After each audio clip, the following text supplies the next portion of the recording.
एक बार फिर से आप सभी का स्वागत है। हम अध्ययन कर रहे हैं इफिसियों के नाम पौलुस प्रेरित की पत्री का। अब समय है कि हम उसके 3रे अध्याय और उसके 14वें वचन से आगे का अध्ययन करें।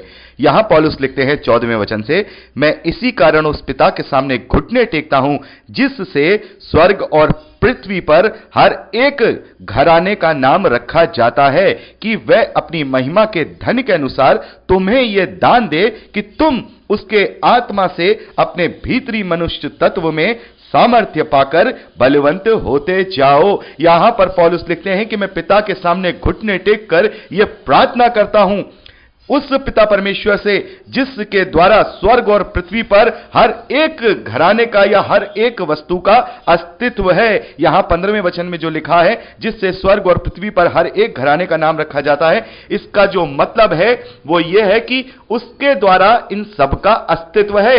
हर एक घराने का, हर एक कुल का, हर एक भाषा का, हर एक जो शय इस धरती पर या स्वर्ग पे है, उन सब का अस्तित्व उस परमेश्वर से ही है।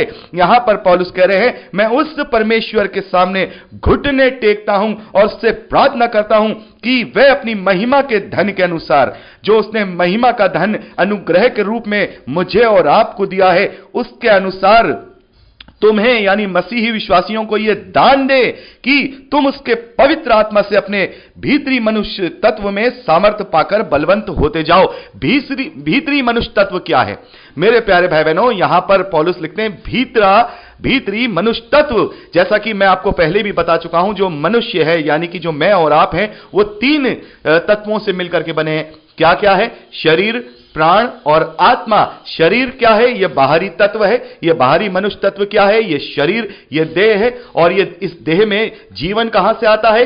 प्राण से आता है। और भीतरी मनुष्य तत्व क्या है?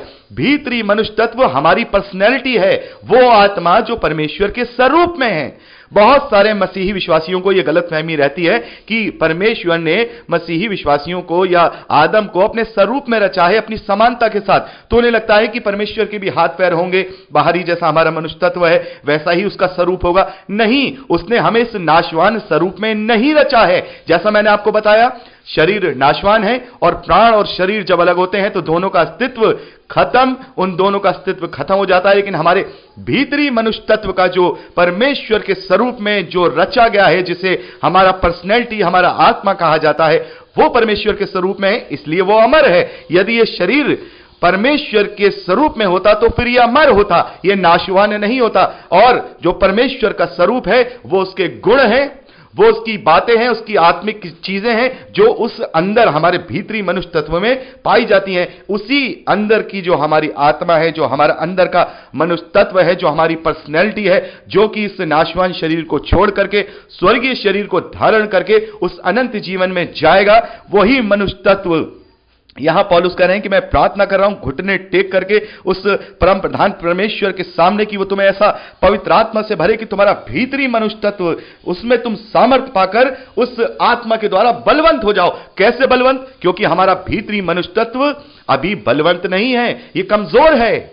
ये कमजोर है जब तक पवित्र आत्मा का सामर्थ हमें नहीं मिलता है, पवित्र आत्मा का वरदान हमें नहीं मिलता है, पवित्र आत्मा का साथ हमें नहीं मिलता है, पवित्र आत्मा का छाप हमें नहीं मिलता। जब तक ये भीतरी मनुष्य तत्व कमजोर रहता है, निर्बल रहता है और ये अपने भारी मनुष्य तत्व यानी इस शरीर की लालसाओं और अभिलाषाओं के आगे हार जाता है और घुटने टेक देता है। यहां पर पौलुस कह रहे हैं कि पवित्र आत्मा के द्वारा मैं प्रार्थना करता हूं। तो मेरे प्यारे भाई बहनों, यदि हमें अपना मनुष्य तत्व, जो भीतरी मनुष्य तत्व है, उसको बलवान करना है तो हमें पवित्र आत्मा को अपने लिए, अपने हृदय के द्वार खोलने पड़ेंगे। हमें उसकी अधीनता स्वीकार करनी होगी। हमें अपने भीतरी मनुष्य तत्व को बलवंत करके भारी मनुष्य तत्व को हराना होगा। ये जो हमारा शरीर है ये बाहरी मनुष्य तत्व है, लेकिन अंदर का मनुष्य तत्व जो हमारा आत्मा, हमारी जो पर्सनैलिटी है, जिससे सब कुछ झेलना है, वो सजा इस शरीर को नहीं झेलनी, वो सजा और वो अनंत जीवन जो मिलेगा उस भीतरी मनुष्य तत्व को मिलेगा। तो हमें अपने भीतरी मनुष्य तत्व को बलवान करना है। और जिस दिन हमने अपने भीतरी मनुष्य तत्व को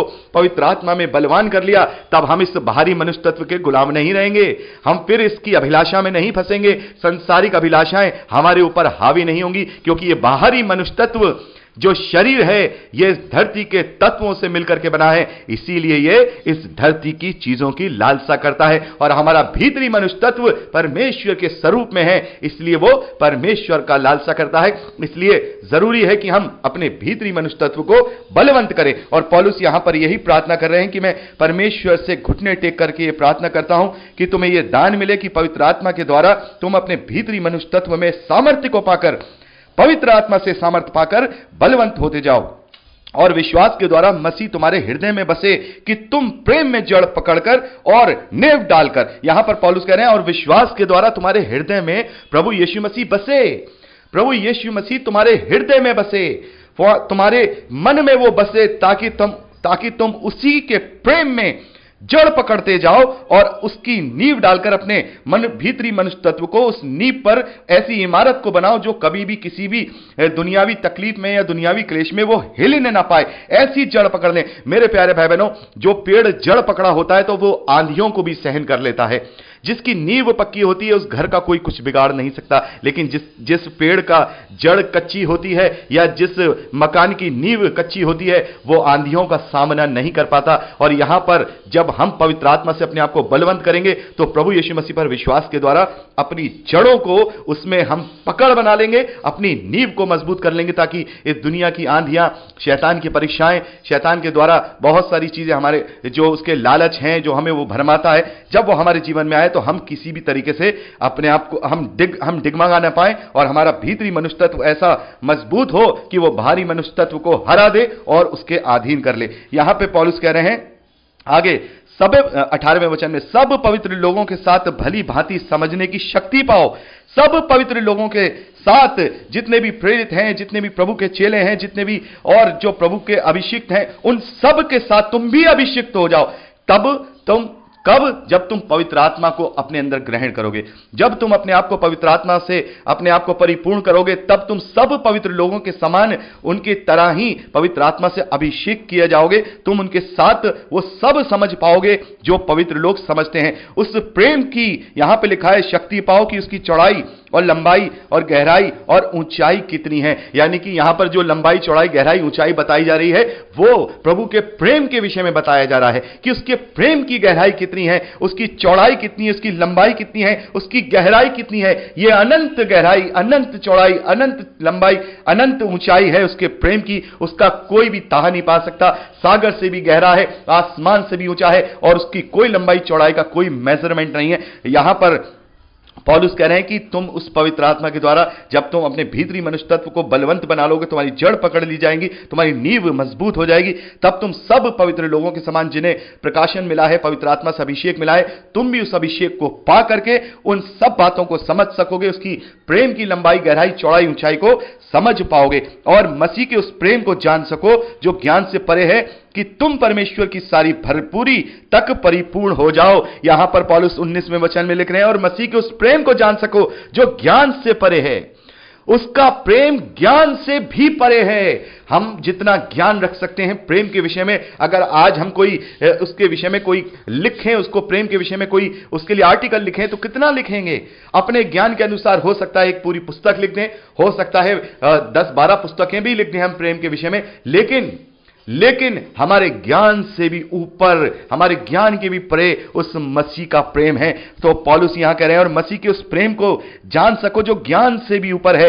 इस धरती का ज्ञान उस प्रेम को नहीं नाप सकता। कोई मेजरमेंट इस धरती पर नहीं है जो उसके प्रेम को जान सके, या उसको जान तो सकेगा लेकिन नाप सके, उसको कोई नहीं नाप सकता। और एक बहुत खूबसूरत गाना भी है कि सागर से भी गहरा तेरा प्यार है, उसकी गहराई को कोई आज तक नहीं नाप सका जैसा प्यार तूने हमसे किया है। तो यहां पर पौलुस कह रहे हैं कि ताकि तुम सारी भरपूरी तक परिपूर्ण हो जाओ, परमेश्वर की सारी भरपूरी तक, परमेश्वर के सारे भेदों को जब तुम अपने हृदय में जान लोगे तब तुम परिपूर्ण हो जाओगे। मैं ऐसी तुम्हारे लिए प्रार्थना करता हूं। पौलुस आगे लिखते हैं, अब जो ऐसा सामर्थ्य है कि हमारी विनती और समझ से कहीं अधिक काम कर सकता है, उस सामर्थ्य के अनुसार जो हम में कार्य करता है, कलीसिया में और प्रभु यीशु मसीह में उसकी महिमा पीढ़ी से पीढ़ी तक युगानुयुग होती रहे, आमीन। पौलुस यहां पर 20वें वचन में कह रहे हैं कि अब जो ऐसा सामर्थ्य है कि हमारी विनती और समझ में कहीं अधिक काम कर सकता है, यानी कि हम जो कुछ नहीं है, अपनी सांसारिक बुद्धि से हम कुछ नहीं समझ सकते, हम अपने भीतरी मनुष्य तत्व को अपने आप से बलवंत नहीं कर सकते, लेकिन अब ऐसा सामर्थी यानी पवित्र आत्मा के रूप में वो हमारे अंदर काम करता है, हमारी विनती और समझ में कहीं अधिक वो हमसे काम कर सकता है, हमें वो समझा सकता है, वो हमें बता सकता है, वो हमें बलवंत कर सकता है। यही पवित्र आत्मा के लिए यहां पौलुस ने प्रार्थना की है, यहां मसीही विश्वासियों के लिए। और पौलुस यहां पे अंत में 21वें वचन में आशीष वचन के साथ लिखते हैं, कलीसिया में और मसीह यीशु में उसकी महिमा पीढ़ी पीढ़ी तक युगानुयुग होती रहे, आमीन। तो मेरे प्यारे भाई बहनों, यहां पर मसीह के प्रेम के विषय में बताया गया है 14वें वचन से लेके इस तीसरे अध्याय के आखिरी 21वें वचन तक कि मसीह का प्रेम कैसा गहरा है। हम उसको अपने अंदर ग्रहण करें, उससे अपने मन में अधिकाई से बसने दें। और हम ये जानते हैं कि प्रभु द्वार पे खड़ा खटखटाता है, वो खटखटाता है लगातार, हमसे कहता है कि मुझे अंदर आने दो, जो कोई मेरे लिए द्वार खोलेगा मैं भीतर आऊंगा और उसके साथ भोजन करूंगा। तो मेरे प्यारे भाई बहनों, उसके प्यार की गहराई कोई नहीं नाप सकता, उसके प्यार की ऊंचाई कोई नहीं नाप सकता, उसके प्यार की लंबाई चौड़ाई कोई नहीं नाप सकता, लेकिन उसको अपने अंदर बसाने के द्वारा हम उसमें जड़ पकड़कर उसको जान सकते हैं कि वो प्रेम कितना अनमोल है और उसका प्रेम क्या है। तो यहां पर पवित्र आत्मा को जब हम पाते हैं तो वो हमें बुद्धि में, विवेक में, हर एक चीज में क्या करता है, वो सामर्थ्य करता है। और जब हम उसमें सामर्थ्य पाते हैं तब हम अपने आप को पूर्ण रूप से अपने भीतरी मनुष्य तत्व को परमेश्वर में क्या करते हैं, दृढ़ करते हैं, और उसी में अपनी जड़ों को मजबूत कर देते हैं, जिससे ये हमारा बाहरी जो मनुष्य तत्व है, ये बाहरी जो मनुष्य तत्व है, ये उसके आगे हार जाता है, उस पर हम जयवंत हो जाते हैं। तो यहां पर हमने तीसरा अध्याय कंप्लीट कर लिया। अब अगली रिकॉर्डिंग में हम चौथे अध्याय से अपने अध्ययन को शुरू करेंगे। प्रभु आपको बहुत आयत की आशीष दे। Praise the Lord. जय मसीह की।